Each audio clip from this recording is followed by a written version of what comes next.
लखनऊ में प्रदेश के तदर्थ शिक्षकों का धरना तीसरे दिन तक जारी रहा। शिक्षकों ने सीताराम जाप के सामूहिक पाठ के साथ धरने को आरंभ किया और कहा कि हम सभी तदर्थ शिक्षक 1 वर्ष से वेतन न प्राप्त होने के कारण जटिल परिस्थितियों से गुजर रहे हैं। उसी की बाधा दूर करने के लिए शासन के वरिष्ठ अधिकारियों से लेकर प्रदेश के वरिष्ठ मंत्री और भाजपा पदाधिकारियों से अनुनय विनय की गई और अंत में मजबूर होकर यहाँ बैठे हैं।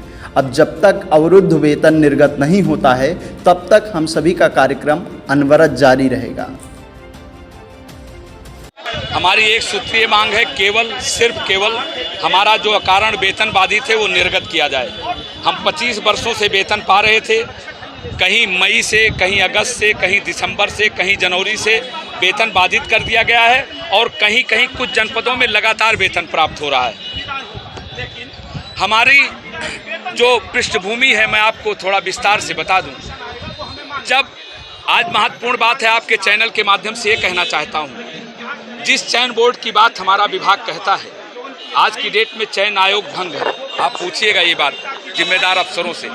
3200 टीचर इस समय प्रदेश में रिटायर्ड हैं। उसमें बहुत ऐसे टीचर हैं जो साइंस के, मैथ के और इंग्लिश के रिटायर्ड हैं। और उसके बाद उन विद्यालयों में अगर अध्यापक मैथ और साइंस का और इंग्लिश का नहीं होगा, उन बच्चों के भविष्य के बारे में आप खुद समझ सकते हैं, क्योंकि आप विद्वान साथी हैं, क्योंकि आप प्रबुद्ध वर्ग से आते हैं।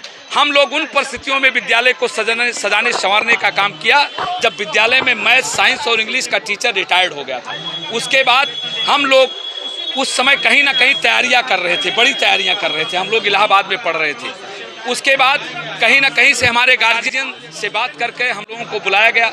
ये हुआ, उसमें मैं भी पढ़ा हूँ, तुम भी पढ़े हो। उस विद्यालय में ताला बंद होने जा रहा है, बच्चे अपना नाम कटा के जा रहे हैं। हम लोग पढ़ाने का काम किए। आज 25 वर्षों से हम लोगों को वेतन प्राप्त हो रहा था। मेरी 2003 की नियुक्ति है और अकारण साल भर से हम लोगों का वेतन रोक दिया गया है। एक सूत्रीय मांग है, केवल हमारी वेतन दिलाने जाए। कल महोदय आए और हमारे सामने अच्छी बातें की और बहुत ढंग की बात करके गए, लेकिन अंदर आप पत्रकार साथियों से कुछ उन्होंने विजुअल दिया है जिसमें उन्होंने कुछ सुप्रीम कोर्ट की गलत व्याख्या की है। मैं उनको कहना चाहता हूं, मैं उनको चैलेंज करता हूं, अगर सुप्रीम कोर्ट ने हमारे वेतन रोकने का आदेश किया हो तो हमको वेतन नहीं चाहिए। और विद्वान न्यायाधीश इरशाद अली साहब ने स्पष्ट रूप से अपने विभिन्न रिटों में आदेश किया है कि टिल बी रेगुलर कैंडिडेट, जब तक चयनित अभ्यर्थी ना आ जाए तब तक हमको वेतन दिया जाए। और उसके बाद जो ये बात करते हैं प्रबंधक वेतन दे, 818 की रीट को भी उन्होंने उल्लेख किया है। वो जो अल्पकालिक नियुक्त हैं उन पर लागू है, हम पर नहीं लागू है। आज धरना प्रदर्शन में कहां से आए हैं लोग? ये कम से कम 25 से 30 जनपदों से आए। अयोध्या, बस्ती। भविष्य की यही रणनीति है, हमारा अनवरत धरना चलेगा जब तक वेतन नहीं रिलीज होगा।